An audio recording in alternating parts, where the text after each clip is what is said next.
year ago I was learning in yeshiva. But at that time I didn't know that it's Saturday, it's Shabbos, you know. I was at that time, and then I realized it after the Shabbos meal. I waited till Shabbos is out, and then I took the train further to Budapest.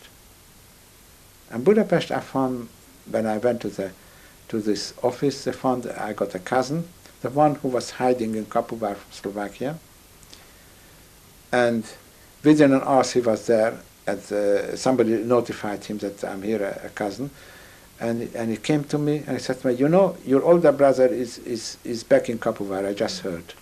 Because he was liberated, my oldest brother, he was liberated in Hungary, not far from my town. And within 2 weeks he came up to Budapest to fetch me, my oldest brother, and then the two of us went back from Budapest to Kapuvar. Then cleared up, we found our house, full of rubbish, but it was intact otherwise. He cleared it up. What was that like? What was it like going back to your home? Well, it was a mixed feeling. Some of the non-Jewish people welcomed us, but we felt not everybody was welcoming us. All I remember, we had a little dog, and I really didn't know what happened to him when we were taken back to Hungary. As we came home, the little dog recognized us, and he just jumped up, right up to our face, and was just running around. You could see in an animal what means a joy that he found his masters. This I remember. Just now you're telling me that what happened to the dog. And we tried to establish normal life. My brother started, after the war, there is good opportunities to do business, and didn't take a long time to establish back our business in Kapuvar. So this was the brother who had also been in Auschwitz with you? No. This was another one? This is the oldest brother, The one whom I haven't seen. He was not in the ghetto with us, the one who was called into the labor battalion. He was the oldest. He was, at that time he was he must have been 22, 23, something like that.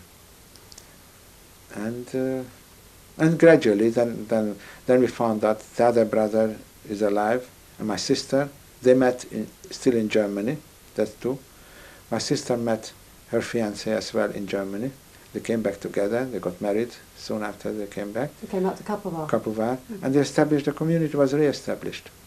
I mean, out of the 500 people, before the war, there was over 100 survivors, which they say, according to the statistics, was quite a good percentage. And everything was re-established. There was a shul cleared out, reopened, and there was daily service, or daily minyan. But there was no children. The community, which had about 70 children, there was not children. I was the only survivor, and another girl. Only adults, men who lost their family, men who were called into the labor battalions. In their family, the children, their wife and children were deported. They were the main survivors. And unmarried women who had no children when they went to Auschwitz and survived Auschwitz, like my sister. And people got married soon. In 1945, a lot of marriages between those young girls, unmarried girls, and for people who had wife and children, they lost it. It was a phenomenon at that time of Hungary. There was this kind of marriages. Second marriage for the men, but the first marriage for the girls. And what happened with me, I was still a child. So I went to learn the yeshiva. In Kapuvar? Not in Kapuvar, there was nobody. I had to somewhere where they got together from all countries. It was the first yeshiva established in Hungary.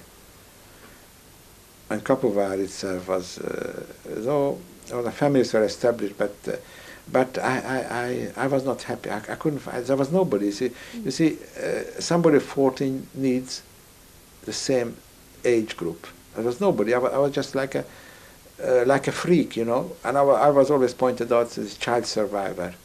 It was even the local papers that put it on interview. But I felt lost. I felt lost. Even I was happy that I'm survivor and I was quite a novelty. But what's going to happen with me? Which way to do? Stay in Hungary, going to live in Israel, or what's going to happen with me? I don't know. I stayed in Hungary because I got involved also in my brother's business up till 1949. When 1949 started a new trouble, communism, which also was not for our liking. Survived Nazism, and you have to have another second evil, which is communism. And then we realized that there's no place to live in Kapuvar. We have to leave. We have to get out of the country, get out of Hungary. Started making at the border. They said restrictions, and they said there are going to be barbed electric fencing, the Iron Curtains, when Hungary turned communist completely in 1949. And then we decided to get out of the country. To go where? Did you know at that point? Well, I had an uncle here in London. And this was how was he your uncle? My late mother's brother. Mm-hmm. And decided where else shall we go? England is a fine country. There's a good Jewish community there, though we heard that there is. But in Hungary, after there was plenty of food. In England was rationing. I'm talking about the years of 47, 48. And in fact, this chance of going to England, I had this opportunity immediately. In 1946, I had already visas sent to me by my uncle. So while my brother, who survived with me, came to England, I said, no, I'd rather stay in Hungary. In Hungary there's business, there's plenty of good Hungarian food. In London I heard there is rationing, so why should I go to London? But later on I accepted it. 2 years later I was quite happy to come to London. And I found it's not such a bad place as I imagined. So you came by train from Vienna or something? How did you from Vienna I came by plane till Basel, Switzerland, because Vienna was in a very, very precarious situation, because at that time Austria was divided into zones, same as Germany, and I think there was some difficulties. Vienna was middle of the Russian zone, and I didn't feel safe in Vienna because being middle, although Vienna had a separate status, but somehow with trains they wouldn't let through from refugees the Russians wouldn't allow to get out of the Russian zone. So we had to leave by plane to Basel in Switzerland. From Basel we came by train through Paris. That's where I from through the Channel. We arrived in London, the East End of London. That's where I was directed. And you were met by your uncle in London? Yes, my uncle was here really for me, but I had to go in a yeshiva institution, which is also staying there as the East End at that time, 1949, was fog, and I didn't like it at all, because it was a very dismal place, the East End of London. Especially when I arrived in the autumn and the winter with the fogs, with the darkness and the soot everywhere, dirt. I didn't like the East End of London. Very different to what you'd known. Yeah, and Hungary was much more pleasant as far as the environment. But maybe because I come from a small place and I'm not used to city life. But gradually I got used to it and I find it quite pleasant. How long did you stay in the East End for? East End I stayed for 2 years. Then I moved. Then I left the college. I started working, and I lived in Stamford Hill in a furnished room. Did all kind of works until I saved a bit of money. I decided, by that time I was 28 years old, I said it's time to find a wife. And it was not easy because. Sorry. Cool. Yeah. Well, I was just thinking about the switch of when you said 28 years old, whether you were 28 or whether you were 25, whether you were by this stage. I was jumping the gun, yes, right. Because I was. Look, because I don't know whether you want to know. I mean, I came in 1949. I got married in 1959, so it was a 10-year gap. In that 10 year, I was working uneventful I was working in printing, making bags, and what more can I say about that life? But It's you quite were by miserable this life. stage, you were known as Erno rather than... Yeah, Erno, that was my Rather official documents was Tony. Erno, yes. I had another brother who came here in 1956. My sister, my married sister, came out with the children, also came to London. And London was, I got here 2 brothers, all here with families, and we are quite happy here. So you started to look, you decided it was time to find a wife. Yeah. So, So I went to Israel because here there was no eligible girls in my age. See, in my background there was no survivor, so it really was very difficult for me to find girls of my age. So I went to Israel where I met my future wife. was that arranged, or that you would meet her, or it just... No, I didn't go to Israel to meet her. I just went to Israel to visit my brother, who by that time lived in Israel, who came after the Hungarian Revolution in '56. He went to Israel directly. Which brother was this? That's the oldest brother. Right. No, Yes. that's Benjamin. Benjamin. And then there I met. I mean, through introduction. Yes, I met her there later on. I stayed there in Israel for about 8 months in 1958, and then made the arrangement to get married in 1959. And she came to England, and we made the wedding here. And that's how far we go now. Yeah? We just finished the next... Well, we've got 5 more minutes of this tape, and then we'll probably go on to another tape.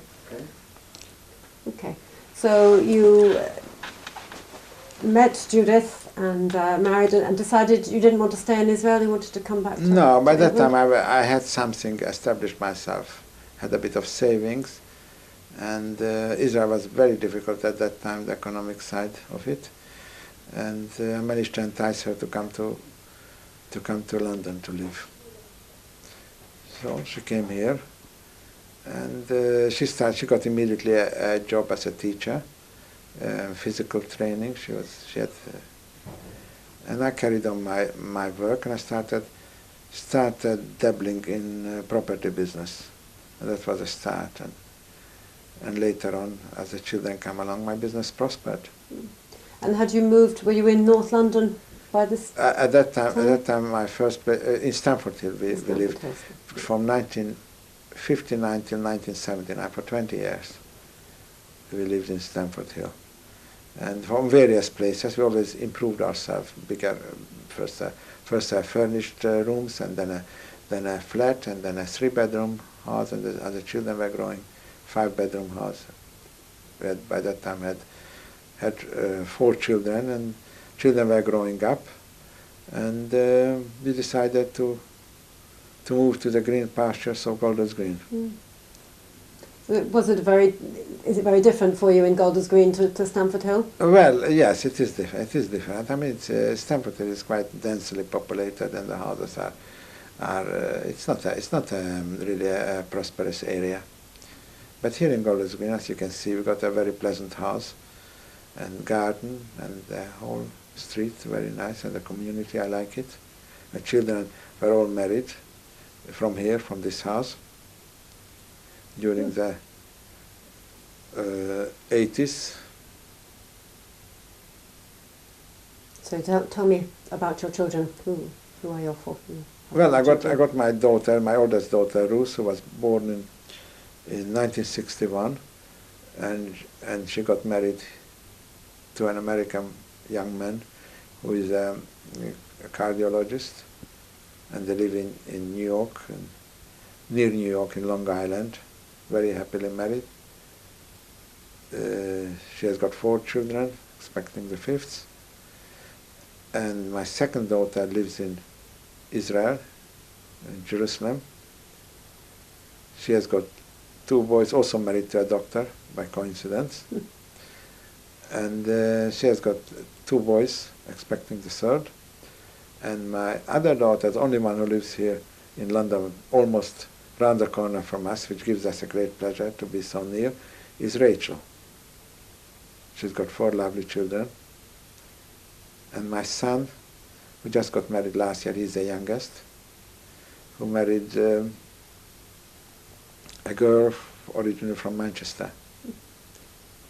And her father is president of the Royal College of Physicians.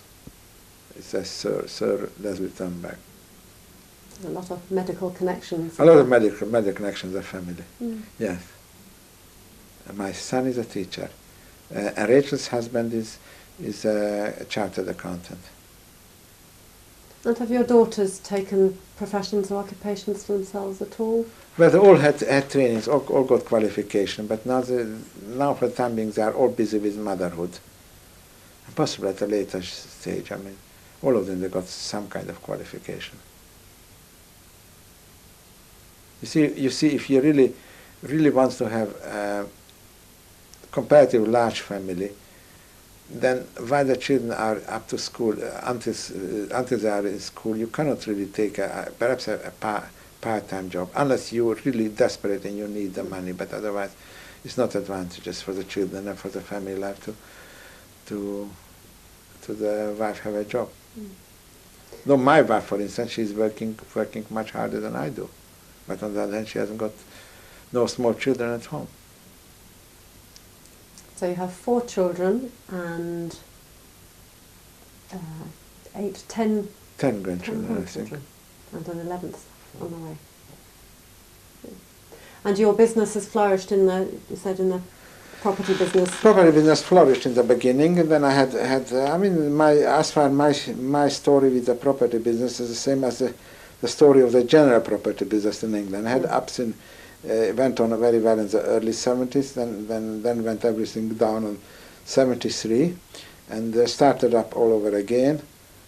And in 91, again went down, and was trying to recover it to the old glory, but very unlikely, because things are very difficult now in the property market. But on the other hand, I don't need so much now, and I got enough to live on. Children are married. We managed to pay the mortgage for this house, and we got a pension policy, so I'm not worried about the future. And my wife is working very hard. She's got her own business, and she's really doing very well in property management. When you look back over all that you've been through and your experience,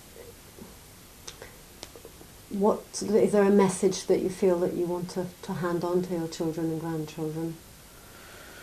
Well, very, very difficult. Not being an ideologist, just an ordinary person. All what I can tell them, we are very, very staunch to our religion, and with all the difficulties we manage. I feel that everybody who survived is a victory over Nazism, over Hitler, and a victory for the Jewish nation and for the Jewish faith. And if we don't keep to our faith, then end of the day is the victory is again Hitler, not us. And this is very important. And I try to bring them up, the children. They should be loyal to the Jewish beliefs and practice. And thank God I'm very successful. Children are all wonderful children. Was your faith at any time? Quite honestly, while I was in Auschwitz, the only way you could survive that you don't think of faith and God and anything.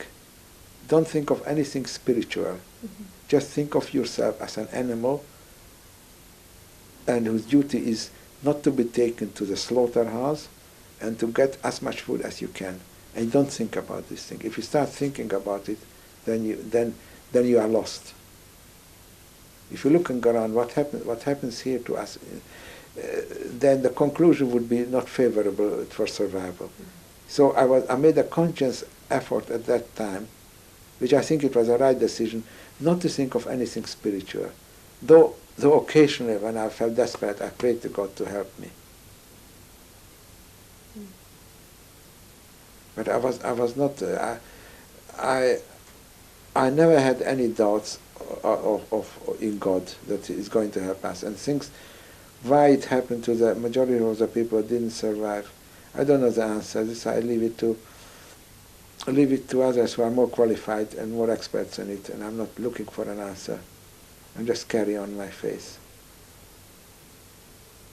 Before we finish, is there anything else that you'd like to say? Anything we haven't covered, or any other thoughts that you have about the whole experience that you want to have recorded? Well, all I can say that I was very much conscious now that this, my experience in particular, and generally the whole experience of Holocaust has to be put to a wider knowledge, and I'm very grateful for that, for the foundation of what you are